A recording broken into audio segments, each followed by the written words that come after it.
In the harsh winter of 1887, the Wyoming Territory was a place where survival meant more than just enduring the cold. It meant finding companionship in a land so vast and unforgiving that loneliness could kill a person just as surely as the bitter wind. For women who had carved out homesteads in this wilderness, finding a husband wasn't about romance, it was about necessity. They needed strong hands to work the land, a partner to share the burden of building a life from nothing. Margaret Sullivan was one such woman. At 32 years old, she had been widowed for 3 years, left with a failing ranch and debts that seemed to multiply with each passing season. Her late husband had been a good man but a poor planner, and when fever took him, she was left to manage 200 acres of stubborn land with nothing but determination and a rapidly dwindling savings.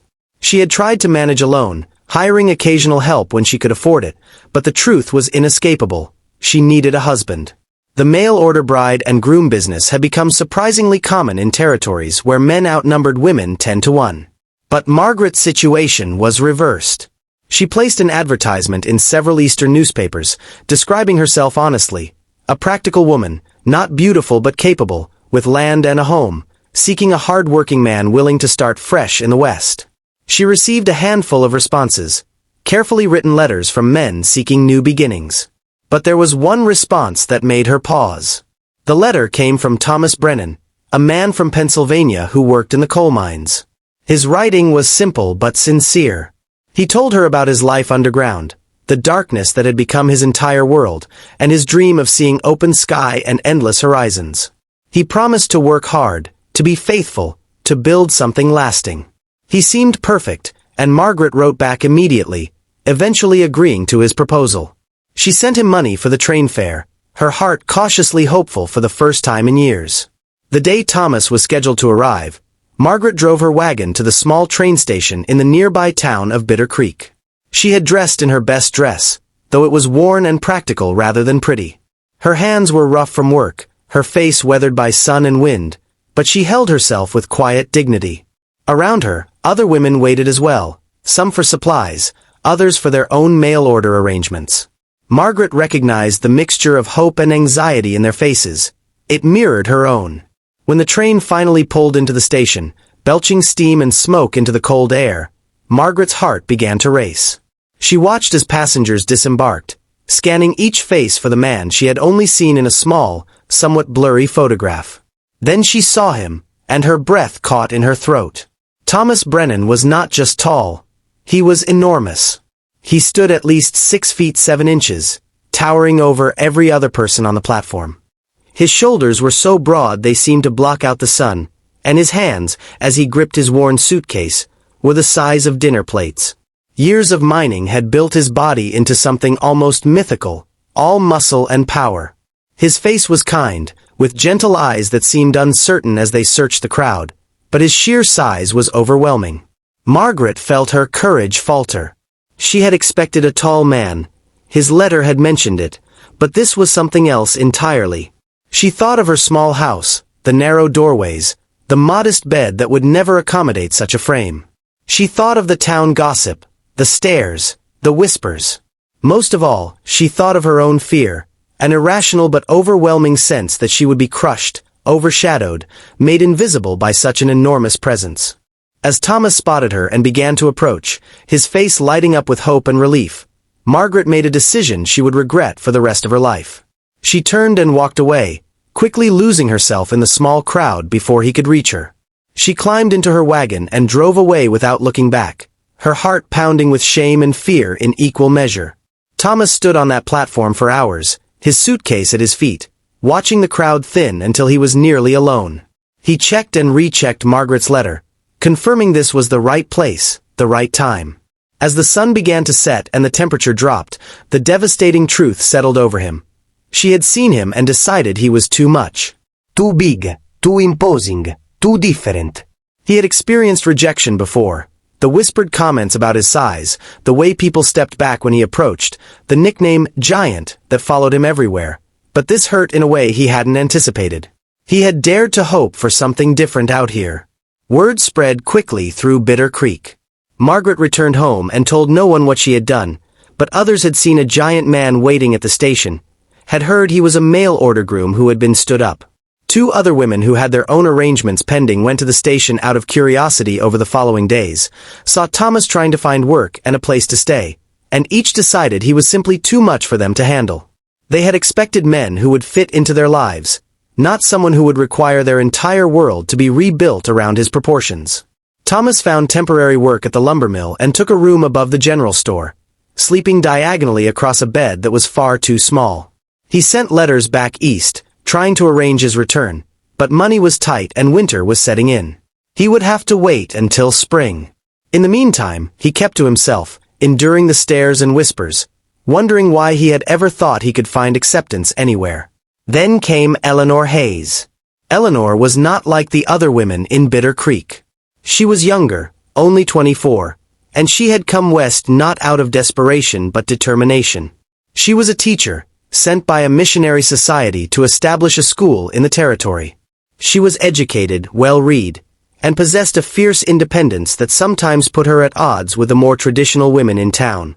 She was also barely 5 feet tall, a small woman with auburn hair and sharp, intelligent eyes that missed nothing.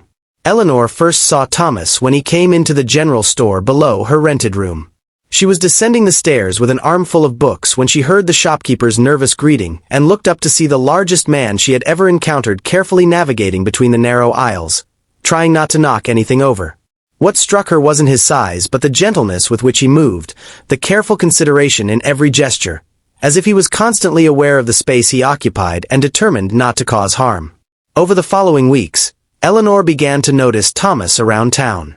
She saw how children stared at him with wide eyes until he smiled at them, after which they would wave shyly. She observed how he volunteered to help lift heavy loads at the mill, never asking for extra pay.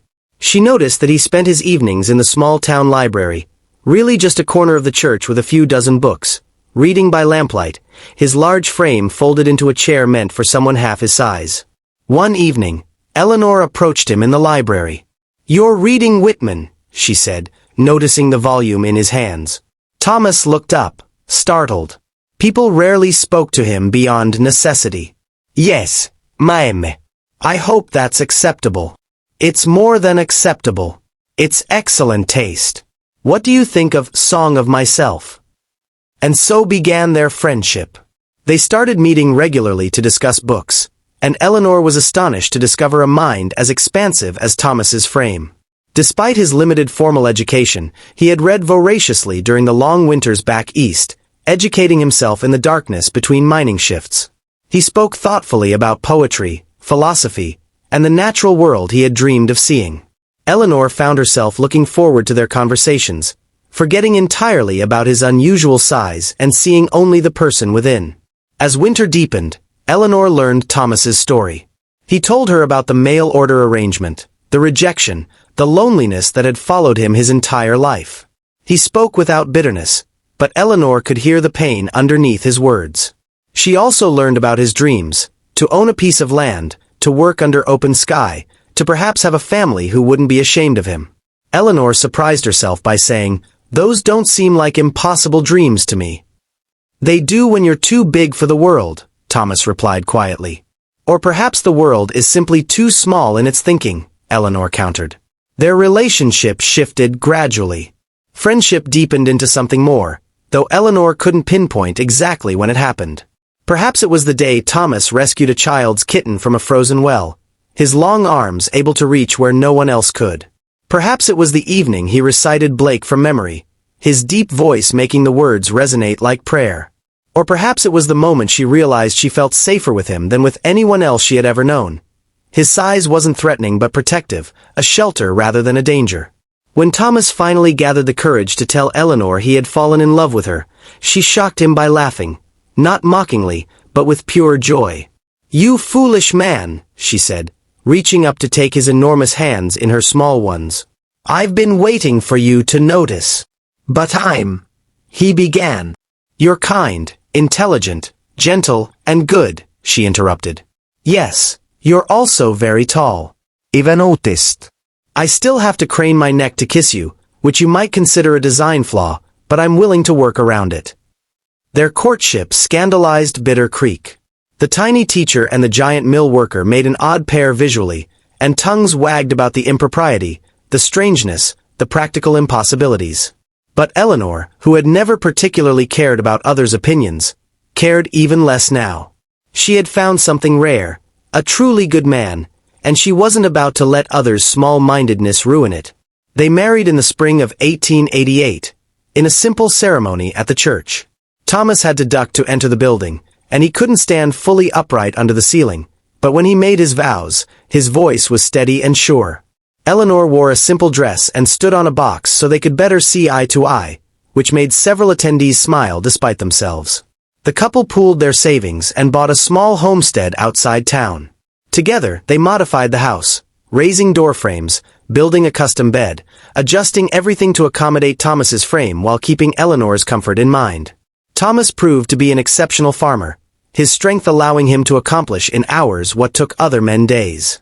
Eleanor continued teaching, riding into town several times a week, and in the evenings, they would sit together and read, or talk, or simply enjoy the companionable silence of two people who had found their place in the world.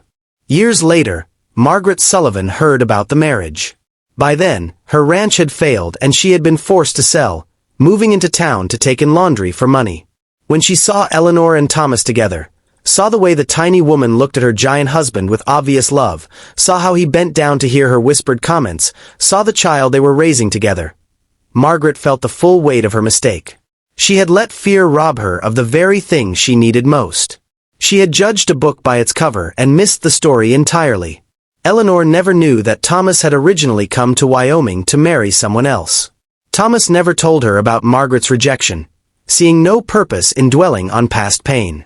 What mattered was the present they had built together, and the future they were creating. Love, Eleanor taught Thomas, wasn't about fitting perfectly into predetermined boxes. It wasn't about meeting someone's checklist of acceptable qualities. True love was about seeing the whole person, their heart, their mind, their soul, and choosing them regardless of how they appeared on the surface. It was about building a life together, making adjustments and compromises, creating space for each other in every sense of the word. And Thomas taught Eleanor that strength came in many forms, that gentleness and power could coexist, and that the biggest hearts often came in the biggest packages. Together, they proved that love truly means looking beyond the surface to find the treasure within.